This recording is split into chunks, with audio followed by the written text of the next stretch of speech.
Hi friends, എല്ലാവർക്കും നമസ്കാരം. Entertainment കീഴിലേക്ക് എല്ലാവർക്കും സ്വാഗതം. തിരച്ചിലാണ്. ആരെ? താത്താനെ. താത്ത അതായത് ഞങ്ങൾ 12-ാം തീയതി തിയേറ്ററിൽ പോയിട്ടുണ്ടായിരുന്നു. അപ്പോൾ ഞങ്ങൾ കണ്ട ഒരു ദാരുണമായ കാഴ്ച ഉണ്ടായിരുന്നു. എന്താണെന്നറിയോ? ഒരു പാവം വയസ്സായൊരു ആളെ ഒരുപാട് ആൾക്കാർ ചേർന്ന്, അതായത് നമ്മൾ ഈ തെരുവട്ടിനെയൊക്കെ അടിച്ച് തല്ലിക്കൊല്ലാനായിട്ട് ഓടിക്കുമല്ലോ, അതുപോലത്തെ ഒരു ഭീകര കാഴ്ച. ആ കാഴ്ചക്ക് ശേഷം ആ താത്ത എവിടെയെന്നുള്ളത് അറിഞ്ഞൂടാ. എന്താ പറ്റിയാവല്ലേ? എവിടെയാണ് ഇപ്പൊ താത്ത? ആ കാഴ്ചക്ക് ശേഷം ഞാൻ എന്റെ അവസ്ഥ ഞാൻ ആലോചിച്ച് നോക്കണേ. അന്ന് ബെഡേര് വീണതാ, ഇന്ന് രാവിലെയാണ് തല പൊന്തിയത്. സത്യം. തലവേദന എടുത്തിട്ട് മൈഗ്രെയിന്റെ ഒരു സംഭവം അങ്ങോട്ട് കൂടിയിട്ട് ഒരു രക്ഷയില്ലായിരുന്നു. 1.5 ദിവസം പോയി. സാധാരണ ഞാൻ ഇവനോട് കാരണം ചോദിക്കാറുണ്ട്, എന്ത് പറ്റിയടാ എന്നുള്ളത്. ഇത് പിന്നെ ചോദിക്കേണ്ട ആവശ്യം വന്നില്ല. താത്ത തന്നെ കാരണം. 3 മണിക്കൂർ ഇട്ടിട്ട് വധമായിരുന്നു. പിന്നെ ഇപ്പൊ എങ്ങനെ നമ്മൾ മരിക്കണം? ശരിക്കും മരിച്ചു കൊടുക്കണം.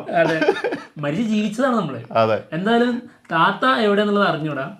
ഒരുപാട് പേര് ടാറ്റ പറഞ്ഞിട്ടുണ്ട്. താത്ത ടാറ്റ എന്നാണ് പറയുന്നത്. താത്ത ഇനി വരല്ലേ? എന്റെ ദൈവം, ഇങ്ങനത്തെ വരവാണെങ്കിൽ വരാണ്ടിരിക്കുക നല്ലത്. എന്തായാലും ഒരു രസകരമായ കാര്യമുണ്ട്. അതായത് ആദ്യത്തെ ദിവസം സിനിമ നല്ല അഭിപ്രായം നേടി മുന്നോട്ട് പോയതിന്റെ ഭാഗമായി ഒരു 20 മിനിറ്റ് ഇതിൽ നിന്ന് വെട്ടിക്കുറച്ചിട്ടുണ്ട്. രണ്ടാമത്തെ ദിവസം. അപ്പൊ രണ്ടാമത്തെ ദിവസം കൊണ്ടുള്ള അഭിപ്രായം കാരണം ഇനി ഒരു 20 കൂടി പോകും. അങ്ങനെ മൊത്തത്തിൽ സിനിമ ഇല്ലാതാവും. അല്ല, ഞാൻ ആലോചിച്ചത് ഈ 20 മിനിറ്റ് കട്ട് ചെയ്തു എന്ന് പറഞ്ഞപ്പോ, കട്ട് ചെയ്ത് കളഞ്ഞിട്ടുണ്ടെന്ന് പറഞ്ഞപ്പോ ഞാൻ ആലോചിച്ചത് ഏതൊക്കെ സ്ഥലം, ഏതൊക്കെ ഭാഗങ്ങളിൽ നിന്നായിരിക്കും ഇത് കട്ട് ചെയ്തിരിക്കുന്നത്. അങ്ങനെയാണെങ്കിൽ അതായത് ഈ 20 മിനിറ്റ് കട്ട് ചെയ്യാൻ എത്രത്തോളം കഷ്ടപ്പെട്ടുണ്ടാവും അറിയോ? കാരണം ഇതിൽ ശരിക്കും കട്ട് ചെയ്യേണ്ട ഒരുപാട് കാര്യങ്ങളുണ്ട്. താത്ത വരുന്ന ഇൻട്രോ മുതൽ താത്ത പിന്നീട് അവതരിക്കുന്ന എല്ലാ അപരാധ സീനുകളും കട്ട് ചെയ്ത് കളയണം. അങ്ങനെ നോക്കുകയാണെങ്കിൽ താത്ത ഉണ്ടാവൂല ഇന്ത്യൻ ടൂവില്. അല്ലേ, വേറെ കാരണം കേട്ടോ. ശരിക്കും ഇതില് ആള് എപ്പോഴെങ്കിലൊക്കെ വരുന്നുള്ളൂ. താത്തക്ക് ശരിക്കും കൽക്കിയിൽ അതേപോലെ തന്നെയുള്ള റോളാ വരുന്നു. പക്ഷെ വരുന്ന സമയത്ത് ഒരു ശ്ലോകമുണ്ട്, ഒരു 1.25 മണിക്കൂർ അത് തന്നെ ഉണ്ട്. അത് മാത്രമേ ഉള്ളൂ പ്രശ്നം. ഒരാളെ ഒന്ന് ശരിയാക്കിയിട്ട് ഇവിടെ എല്ലാരും ഒളിച്ചും പാത്തും വന്ന് ഒരാളെ കൊന്നിട്ട് മുങ്ങാനാ നോക്കാം മാക്സിമം. അവിടെ മാക്സിമം ടൈം യൂട്ടിലൈസ് ചെയ്യുക എന്നുള്ളതാണ്. അതായത് സമയമെടുത്ത് ഇവരോട് കുറേ കാര്യങ്ങൾ പറഞ്ഞ് പല രീതിയിലുള്ള ശിക്ഷാവിധികൾ കൊടുത്ത് അതൊക്കെ നടപ്പിലാക്കിയിട്ടാണ് ആള് പോവുള്ളൂ, തീരുമാനാക്കി പോവുള്ളൂ. അപ്പോൾ അതിൻ്റെ ഉള്ളിൽ തന്നെ ഇടയ്ക്ക് കയറി വരുന്ന അതിൻ്റെ ഉള്ളിൽ തന്നെ ചിലപ്പോൾ ഈ ഇത്രയും തെറ്റ് ചെയ്തവർ നന്നായി പോകാനുള്ള സാധ്യത കാണുന്നുണ്ട്. അതാണ് എത്ര പേര് നന്നാവും. കാരണം അത്രത്തോളം മികച്ച രീതിയിലാണ് കൊടുക്കുന്നത്. ആളെന്തായാലും വലിയ ആ തുപ്പലം കൊണ്ടേ കുറെ എഴുതി വെക്കുന്നുണ്ട്. ഹിന്ദി സാഹിത്യം തന്നെ എഴുതി വെച്ചിട്ടുണ്ട്. അതില് തുപ്പലം കൊണ്ടൊക്കെ ഇങ്ങനെ കളിച്ചിട്ടേ തട്ടിക്കളിക്കുക. അത് നമുക്ക് കാണുന്ന കാഴ്ച എന്താണെന്ന് വെച്ചാൽ ആളുടെ വായിൽ നിന്ന് വരുന്ന വെള്ളമാണ്. എന്നാലത് അതല്ല സത്യം. ഇതിൽ ഞാൻ ഒപ്പിട്ട് പോയല്ലോ എന്നുള്ള രീതിയിൽ കരയുന്നതാണ് ആള്. ഇതിന്റെ ആ തുപ്പലും കൊണ്ട് കളിക്കുന്ന ലാസ്റ്റ് ഉണ്ട്, ഒരു ബോള് പോലെ ഇങ്ങനെ തുപ്പല് വരുമ്പോ ഒറ്റ തട്ടല്. ഏതാ രസം. നമ്മളെന്താ പറയുക, ഗോൾ. ഞങ്ങൾ തിയേറ്ററിൽ പറഞ്ഞതാ ഗോൾ. പിന്നെ അതിന്റെ അടിയിൽ ആളിങ്ങനെ വെട്ടി ഒഴിഞ്ഞൊക്കെ പോകുന്നു. കമന്ററിയൊക്കെ പറയാൻ തോന്നി. അപ്പൊ ഇതൊക്കെ കട്ട് ചെയ്ത് ശരിക്ക് താത്താനെ മൊത്തത്തിൽ എടുത്തു കളഞ്ഞു കഴിഞ്ഞാൽ നല്ലൊരു സിനിമ. അല്ല, നല്ലൊരു സിനിമ എന്നല്ല, കുഴപ്പമില്ലാത്തൊരു സിനിമ എന്നുള്ള രീതിയിലെങ്കിലും പറയാം. എന്തായാലും രസമായിട്ടുണ്ട്. എന്താണെങ്കിൽ കൊള്ളാട്ടോ. 20 മിനിറ്റ് അത് നിങ്ങൾക്ക് ആദ്യം തന്നെ കട്ട് ചെയ്യുകയാണെങ്കിൽ ഞങ്ങൾക്ക് ഒരു 20 മിനിറ്റിൽ ഞങ്ങളുടെ ജീവൻ ബാക്കി കിട്ടിയത്. അല്ല, ഇന്ത്യൻ 2 എന്ന് പറഞ്ഞ സംഭവം അതൊരു സിനിമയായിട്ട് ഞങ്ങൾ കാണുന്നില്ല. ഞങ്ങൾ കണ്ടു കഴിഞ്ഞപ്പോൾ ഞങ്ങൾക്ക് മനസ്സിലായൊരു കാര്യം, ഇതിന്റെ ലാസ്റ്റ് ഭാഗത്ത് വരെ ഇന്ത്യൻ 3ക്കുള്ള ഒരു ട്രെയിലർ എന്നുള്ള രീതി കൊടുത്തിട്ടുണ്ട് എന്നുള്ളതല്ല. ഈ സിനിമ അതായത് ആദ്യമായിട്ടാണ് ലോകത്തിൽ ഇങ്ങനെ ഒരു സംഭവം, അപൂർവ സംഭവം, 3 മണിക്കൂറിന്റെ ഒരു ട്രെയിലർ ആക്കുന്നത്. അതായത് ഇന്ത്യൻ 3 എന്ന സിനിമക്ക് വേണ്ടിയിട്ട് ഒരു ട്രെയിലർ പുറത്തുവിട്ടു. അത് 3 മണിക്കൂറുണ്ട്.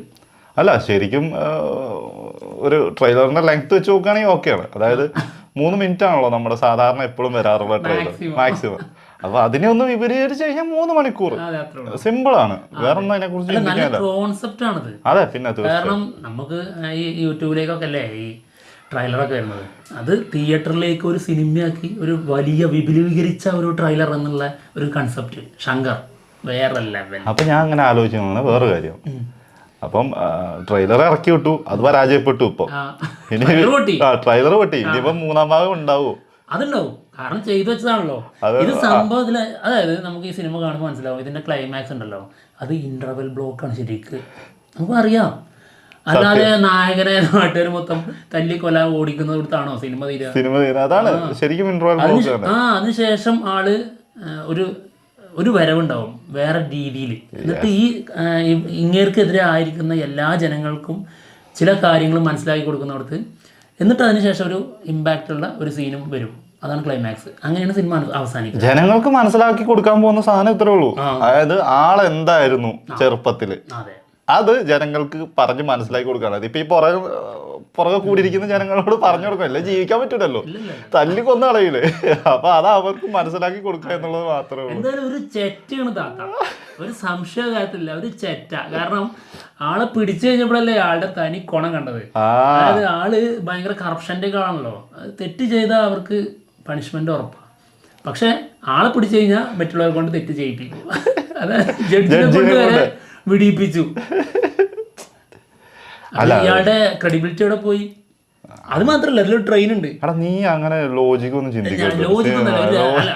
സേനാപതി ഭയങ്കര നന്മയുള്ള ആളല്ലേ, സ്വന്തം മകനെ വരെ കുത്തിക്കൊന്ന. ശരിക്കും ഇപ്പൊ മനസ്സിലായി, ഒരു തന്തക്ക് സൈക്കോ ആണ് ആള്, ഭ്രാന്തൻ തന്ത. അയാളുടെ നിലനിൽപ്പിന് വേണ്ടി, അയാൾക്ക് പേരെടുക്കാൻ വേണ്ടിയിട്ട് അയാൾ കാട്ടിക്കൂട്ടുന്ന കാര്യങ്ങളൊക്കെ. നീ ഒരു കാര്യം പറഞ്ഞേക്കാം, നീ ഇന്ത്യൻ ടൂറിൽ നിന്ന് സംസാരിച്ചോ, പക്ഷെ ഇന്ത്യനിലേക്ക് പോകരുത്. ഇന്ത്യനിലേക്ക് പോയാണ്ടല്ലോ, ട്രെയിനിൽ പോയി പെട്ട്, എന്നിട്ട് മുന്നോട്ട് പോയി. അപ്പോൾ റിവേഴ്സ് എടുക്കാൻ പറഞ്ഞു. അപ്പോൾ 5 മിനിറ്റിനുള്ളിൽ അടുത്ത ട്രെയിൻ വരുന്ന പറഞ്ഞു. അല്ല, ട്രെയിൻ അടുത്തത് വരുന്ന അറിയാം. അപ്പോൾ ആള് പറഞ്ഞു കൊടുക്കണം 5 മിനിറ്റ് ലേറ്റ് ആവുമെന്ന് ട്രെയിനേ. ഇതവിടെ ചെന്ന് ഇറക്കി വിടുമ്പോൾ 5 മിനിറ്റ് ആണെങ്കിലും ഏതാണ്ട് ഇപ്പോൾ അവിടെ നടന്നിട്ടുള്ളത്, സിനിമയിൽ കാണിച്ചിട്ടില്ല, ഒരു വലിയ ഒരു ഇടി സംഭവിച്ചിട്ടുണ്ടാവും. എന്തായാലും ഒരു 10-200 ആൾക്കാരെങ്കിലും തീർന്നിട്ടുണ്ടാവും. അപ്പോൾ എന്തോരം മോശമാണ് ഈ താത്ത എന്നുള്ളത് ആലോചിച്ചാൽ മതി. പിന്നെ കുതിരയ്ക്കൊക്കെ വിടുമല്ലോ, കുതിരയ്ക്ക് ആക്കി വിടുന്ന ആൾക്കാർ റോട്ടിലൂടെയൊക്കെയാണ് ഇറങ്ങി പോകുന്നത്. വണ്ടികൾ തമ്മിൽ ആക്സിഡന്റ് ആവാം, ആൾക്കാരില്ലാതാവാം, എന്തൊക്കെ അപകടങ്ങളുണ്ടാവും. എന്തൊക്കെ അപകടങ്ങൾ. ഒരു പൊട്ടനായിട്ടൊരു CBI ഉണ്ട്. വണ്ടിയൊക്കെ അതിലൂടെ പോകാൻ പറ്റൂല എന്ന് അറിഞ്ഞാൽ അതിലൂടെ കയറ്റി വണ്ടിയൊക്കെ തകർന്നു ആള് തീരുമാനമാവും. അത് ഏറ്റവും വലിയ കോമഡി കേട്ടോ അല്ലെ. നേരെ മുന്നിൽ കാണുന്നുണ്ട്, അതിലെ വണ്ടി പോകാൻ പറ്റൂല, വലിയൊരു ബ്ലോക്ക്. എന്നിട്ട് അവിടെ കൊണ്ടിട്ട് വണ്ടി ഇടിച്ചിട്ട് ആള് തെറിച്ചു വീഴുക. കഴിവുകളാണ്. പിന്നെ ഈ ശങ്കറിന് ഒരു പരിപാടി ഉണ്ട്, ഈ അന്യനിലൊക്കെ ഉള്ളതാണ്. ഞരമ്പിന്റെ ഉള്ളിൽ കൂടെ പോകണല്ലേ, ഇങ്ങനെ പോയിട്ട് ക്യാമറ കയറ്റി വിടണം. എന്തൊരു പണി എടുക്കണല്ലേ. എന്തായാലും ഇതൊക്കെ പോയിട്ട് സ്റ്റക്ക് ആവും. ഇതിലെപ്പോഴും ഹൃദയത്തിന്റെ സംഭവം കാണിക്കുമ്പോൾ ഒരു വഴുതനങ്ങ നമുക്ക് ഫീൽ ചെയ്യുന്നു. നമുക്ക് അറിഞ്ഞൂടാ ഇതിങ്ങനെ മർമ്മത്തിൽ കുത്തി അതിനുശേഷം ആൾക്ക് എന്താ സംഭവിക്കുന്നു കണ്ട അതിനെങ്ങനെ കാണിക്കണോ? അങ്ങനെ ഇപ്പോഴും പഴയ ലെവലിൽ നിൽക്കുക മാത്രല്ല എല്ലാത്തിലും ഉണ്ട്. അത് എന്തിനാ ഇത്ര ഡീറ്റെയിലിംഗ് ആയിട്ട് കാണിക്കേണ്ട ആവശ്യം എന്നാണ്. അത് കഴിഞ്ഞിട്ട് ഇയാള് പറയുന്നുണ്ട് ഇത് ഇന്ന മർമ്മം, ആ മർമ്മം കഴിച്ചിട്ട് ആ മർമ്മത്തിന് കുത്തിയിട്ടുണ്ട്, ആ മർമ്മത്തിന് കുത്തിയിട്ടുണ്ടെങ്കിൽ ഇങ്ങനെ ആയിരിക്കും എന്ന് അയാൾ പറയുന്നുണ്ട്. പിന്നെ എന്തിനാ ഇത് ഇത്ര ഡീറ്റെയിൽ ആയിട്ട് ആ ഒരു കുഞ്ഞ് ഞരമ്പിനുള്ളിൽ കൂടെ പോകുന്നുണ്ട് ക്യാമറ കയറിയിട്ട്? ഇതിന്റെ കാര്യമാണെന്നാണ്. എന്തായാലും നമ്മളിപ്പോ അങ്ങനെ പറയുമ്പോഴേ ഇവന്മാർക്ക് അറിയില്ല കേട്ടോ VFX എന്താ. അത് പറഞ്ഞോട്ടോ, അല്ല അങ്ങനെ ഈ കാര്യത്തെ കുറിച്ച് പറയുന്ന ആൾക്കാരുണ്ട്, ഞാൻ ധൈര്യമായിട്ട് പറഞ്ഞോട്ടോ, ഒരു കുഴപ്പമില്ല. എന്തായാലും നമ്മുടെ താത്താനെ കണ്ടു കിട്ടിയിട്ടുണ്ട്. ശരിക്കും പറഞ്ഞാൽ ഇവരൊക്കെ ഇപ്പോൾ ഈ ഒരു വൈബാ, അതായത് താത്ത ഇപ്പോൾ ഈ വൈബാ. ഏത് ലെവലിൽ നിന്ന് മനുഷ്യനെ നോക്കണം. സേനാപതി ആളുടെ ആ ഒരു പവർ എന്തായിരുന്നു, ഇപ്പതാ ഇതുപോലത്തെ ഒരു കൊലകാരനായി ഇല്ല. പിന്നെ നാട്ടുകാരെ ഓടിച്ചിട്ട് ശ്രമിച്ചിട്ടില്ലെങ്കിൽ അത്ഭുതമുള്ളൂ. ഞാൻ വേറൊരു കാര്യം, എന്നാലും താത്തേന്റെ ഒരു കഴിവിനെ എനിക്ക് ഭയങ്കരമായിട്ട് എനിക്ക് വിശ്വസിക്കാൻ പറ്റുന്നില്ല. എന്താടാ ആ മസിൽ ഒളിപ്പിച്ചു വെക്കുന്ന കഴിവ്. അതൊരു 1.5 കഴിവാട്ടോ, അത് ഭയങ്കര കഴിവായിരുന്നു, സംഭവമാണത്. എന്താ ഒരുപാട് കഴിവുകളുണ്ട്. എന്തായാലും ഇന്ത്യൻ 2ന്റെ ഫസ്റ്റ് ഡേ കളക്ഷൻ കേരളത്തിൽ നിന്ന് നേടിയിരിക്കുന്നത് 2.33 CR ആട്ടോ. നല്ല കളക്ഷനാണ് ഫസ്റ്റ് ഡേ. ഇനി അതുണ്ടാവും വിക്രത്തിന് ശേഷം കമലഹാസന്റെ ഏറ്റവും കളക്ഷൻ വരുന്നത്. യെസ്. എന്തായാലും തമിഴ്നാട്ടിൽ നിന്ന് 13 CR നേടിയിട്ടുണ്ട് എന്നുള്ളതാണ് അറിഞ്ഞത്.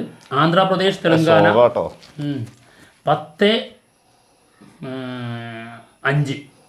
ആന്ധ്രാപ്രദേശ്, തെലങ്കാന നല്ല കളക്ഷൻ. അതെന്തുകൊണ്ടെന്നറിയോ? കൽക്കിയുടെ പവറാ. അതെ. കർണാടക 3.5, കേരള നമ്മൾ പറഞ്ഞല്ലോ, പിന്നെ നോർത്ത് ഇന്ത്യ 2.2, ആൾ ഇന്ത്യ ഗ്രോസ് 31.6 CR.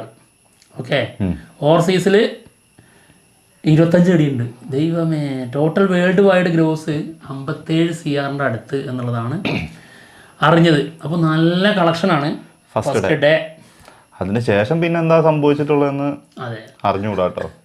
അതറിഞ്ഞെന്ത് 20 മിനിറ്റ് ഇപ്പോൾ പോയി. അടുത്ത ദിവസങ്ങളിൽ ഇങ്ങനെ ഓരോന്നായി കട്ട് ചെയ്യേണ്ടി വരും, ഒരുപാട് കട്ട് ചെയ്യാനുണ്ടാവും. കട്ട് ചെയ്ത് ഒരു 15 മിനിറ്റിലൊക്കെ എത്തിക്കണം ലാസ്റ്റ്. അതാകുമ്പോ സുഖം, ആ താത്താനെ കാണിക്കുന്ന സ്ഥലം വരെ തുടക്കം. എന്താണെങ്കിലും കൊള്ളാം. അപ്പോൾ ഇന്ത്യൻ ടൂറിന്റെ വിശേഷങ്ങൾ ഇതൊക്കെയാണ്. അപ്പോൾ പോവാം നമുക്ക്. മറ്റുള്ള വിശേഷങ്ങളുമായിട്ട് ഞങ്ങൾ ഉടനെ തന്നെ വരാം. ബൈ.